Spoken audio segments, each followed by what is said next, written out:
कभी कभी लगता है कि हम प्रार्थना कर रहे हैं, दिल से मांग रहे हैं, पर ऊपर से कोई जवाब नहीं आ रहा। ऐसा एहसास बहुत भारी होता है, जैसे हमारी आवाज़ किसी खाली आसमान में खो गई हो। पर स्पिरिचुअल दृष्टि से देखा जाए तो सुनाई न देना का मतलब हमेशा सुनना नहीं होता। कई बार जवाब हमारी उम्मीद के रूप में नहीं, बल्कि समय, परिवर्तन और अनुभव के रूप में आता है। भगवान को हम अक्सर एक तुरंत विश ग्रांटिंग फोर्स की तरह समझ लेते हैं, लेकिन कई दर्शनों में उन्हें एक ऐसे ज्ञान के रूप में देखा गया है जो हमें सिर्फ वो ही नहीं देता जो हम चाहते हैं, बल्कि वो देता है जो हमें बनने के लिए ज़रूरी होता है।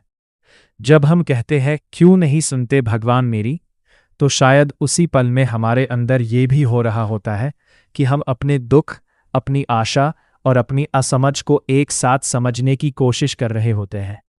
कभी कभी मांग का जवाब हाँ नहीं होता, बल्कि रुक जाओ, सीखो, या तुम अभी तैयार नहीं हो, क्योंकि हम तुरंत राहत चाहते हैं।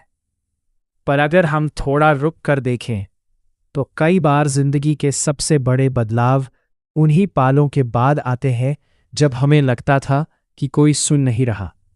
शायद भगवान की शांति उन चीज़ों में छुपी होती है जो धीरे धीरे हमें मजबूत बनाती है। जैसे समय के साथ घाव भरते हैं, जैसे रात के बाद सुबह आती है, चाहे देर लगे। इसलिए जब भी ऐसा लगे कि कोई सुन नहीं रहा, तो शायद ये सवाल पूछना ज़्यादा ज़रूरी हो जाता है, मैं इस इंतज़ार में क्या समझ सकता हूँ?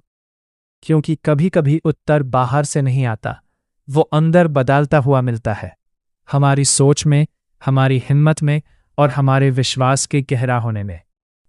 कभी कभी लगता है कि भगवान सुन नहीं रहे, पर सच ये है कि वो खामोशी में भी काम कर रहे होते हैं।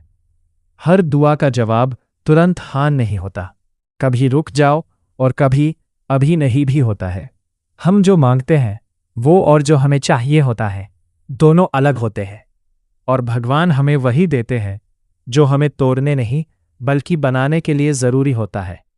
शायद उनकी खामोशी ही उनका तरीका है हमें मजबूत बनाने का।